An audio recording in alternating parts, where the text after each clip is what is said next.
네, 한승연의 외환 전문력 1종. 오늘은 환리스크 관리 제5강입니다. 내용은 은행의 대고객 환율 구조에 대해서 알아보도록 하겠습니다. 이 은행에서 고시하는 환율 그 구조를 보면은요, 이 매매 기준율을 중심으로 해가지고 좌우에 전신한 매입률, 전신한 매도율이고 그 극단에 현찰 매입률, 현찰 매도율이 있어요. 통상 매매 기준율보다 매입률은 약 1% 정도 마진이 붙고 이만큼 마이너스를 시켜서 매입을 하는 거죠. 팔 때는 1% 정도 플러스를 시켜서 전신한 매도를 합니다. 이 전신환율이라는 거는 실제로 돈 현찰이 주고받는 게 아니고 계정상으로 숫자만 왔다 갔다 하기 때문에 1% 정도의 마진을 붙이고 합니다. 이 1% 마진에는 은행 직원들의 인건비도 있을 것이고, 그 다음에 이 고객들로부터 달러를 사거나 파는 순간 그 해당 달러의 가격이 향후 이제 변동하지 않습니까? 그러한 위험을 은행이 수동적으로 떠안는 격이 됩니다. 만약에 고객으로부터 달러를 샀다 그러면 산 순간 만약에 그게 환율이 떨어진다 그러면 은행에서 손해를 보게 돼 있죠. 근데 은행도 고객한테 사면은 바로 이제 중개회사를 통해서 파는데 그 통상 팔 때 그 규모가 한 100만 불 정도 될 때까지는 기다려요. 은행에서 100만 불. 그러니까 100만 불 정도가 거래 단위니까 그 단위가 되기 전까지는 잠시 대기를 해야 되는 현상이 벌어지게 되고 그게 소위 말하는 은행에서 떠안는 환리스크 부담이에요. 그런 것을 보상받기 위해서 이렇게 양쪽을 1%씩 플러스 마이너스를 하는 거죠. 예, 현찰 매물 같은 경우는 여기서까지가 약 2% 정도 됩니다. 2%. 여기까지가 2%. 일반적으로 뭐 달러라든가 뭐 엔화라든가 이런 경우 그다음에 저 유로라든가 이런 경우는 현찰 매입률이 각각 매매 기준율의 2% 정도씩을 플러스해서 이렇게 하고 있습니다. 현찰 매매율이 마진을 높게 붙이는 이유가 있어요. 전신한 매매율은 1% 마진이잖아요. 현찰 매매율은 최소 2%. 이게 무수익성 자산이기 때문에 그래요. 고객한테 현찰을 팔기 위해서는 그 돈을 달러로 예를 들면 미국에서 그 돈을 수입을 해와야 돼요. 수입을 해서 은행 금고에 보관합니다. 이 비용이 다 들겠죠. 그리고 무엇보다도 그 돈은 고객한테 대출을 해서 이자를 받을 수 있는 게 아니라서 무수익성 자산으로 남게 되는 겁니다. 따라서 현찰 매매율에 대해서는 마진을 좀 높게 붙일 수밖에 없는 그런 상황이다. 이런 거죠. 우리가 해외여행 갈 때나 뭐 특별하게 환전하거나 이럴 때 은행이 어떤 은행 가면은 싸게 환전할 수 있나 뭐 이런 거를 이렇게 비교하려는 그런 시도가 있긴 한데 그건 사실 무의미합니다. 왜 그러냐면은 이 각행은 환율 그 고시를 수시로 합니다. 수시로. 각행 자율로. 그러니까 각행에서 이 정도 환율이 등락이 있을 때는 재고시를 한다라는 그 내부 그 지침이 있겠죠.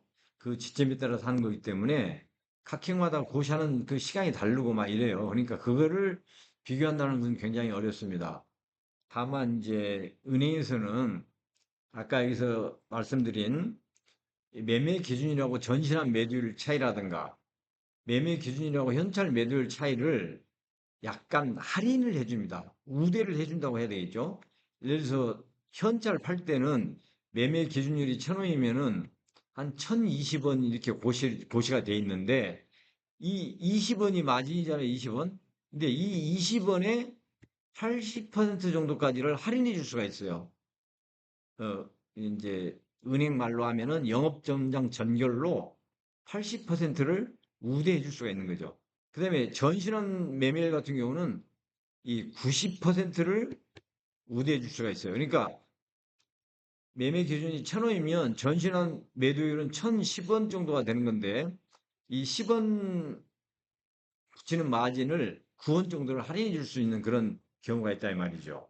그래서 이렇게 각형 환율을 비교한다기보다는 이런 우대 환율, 내가 그 은행에 갔을 때 어느 정도로 우대를 해주느냐, 뭐 80% 할인을 내주느냐, 90% 할인을 내주느냐, 뭐 이런 거를 이제 비교를 해야 되겠죠. 은행들도 환전하는 것이 상당한 수익을 올리는 상품이고 각각마다 경쟁을 하기 때문에 이렇게 할인 우대를 해주지 않으면 고객이 안 가겠죠.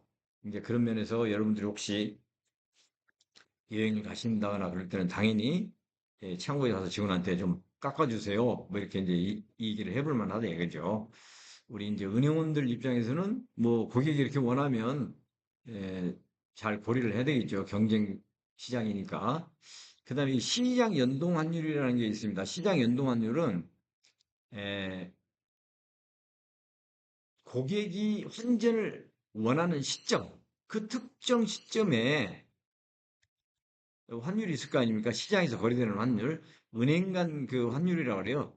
은행 간의 환율, 대국의 환율이 아니고 은행 간 환율을 고려해가지고 정말 시장 가격에 연동하는 그런 환율을 저희가 주기도 하거든요. 이건 통상 이제 뒤에서 설명하겠지만 대기업들의 큰 규모의 거래 이런 경우에는 시장 연동 환율을 하기도 해요. 이럴 때는 100만 불당 한 10전만 붙이고 거래를 해주는 경우도 그게 이제 일반적인 경우입니다.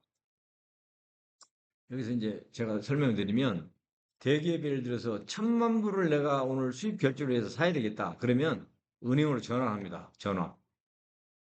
전화하면 은행에 딜러가 있잖아요. 딜러는 은행 간 거래가 이루어지는 중개사에 전화를 해요. 전화 여기 안 끊습니다. 그대로 듣지 왼쪽 귀에 대고 오른쪽 전화로 다시 합니다. 야, 지금 1,000만 불을 사야 되는데 얼마냐? 그럼 여기서 그래 1,400원이야. 그러면은 은행은 이걸 받아서 10전을 붙여가지고 1,400원 10전 이렇게 이제 제시를 하는 거죠. 이게 소위 말하는 신작 연동환율이고 이 정도 규모의 거래에서는 통상 붙이는 게 10전밖에 안 붙여요. 대기업이 그렇게 많이 주지를 않아요. 그래서 이제 딜러들이 그런 식으로 거래를 하고 있다. 이제 아시면 되고요. 그 다음에 우리가 고객들 입장에서 보면 신용해외 나갈 때 신용카드를 사용하느냐, 현금을 사용하느냐, 이제 그런 그 고민을 당연히 하게 되죠. 이제 부득이한 경우에 최선으로 현금을 가져가는 경우인데, 현찰 매도율은 아까 제가 말씀드렸듯이 달러나 엔화, 유로 같은 것은 매매 기준에다가 2%를 플러스해서 현찰 매도율을 정해요. 전시하는 매도율은 1%고. 그러니까 현찰을 가져갈 때 카드를 쓰는 것보다 카드 사용했을 때 결제 적용 확률이 전세는 매도율이거든요.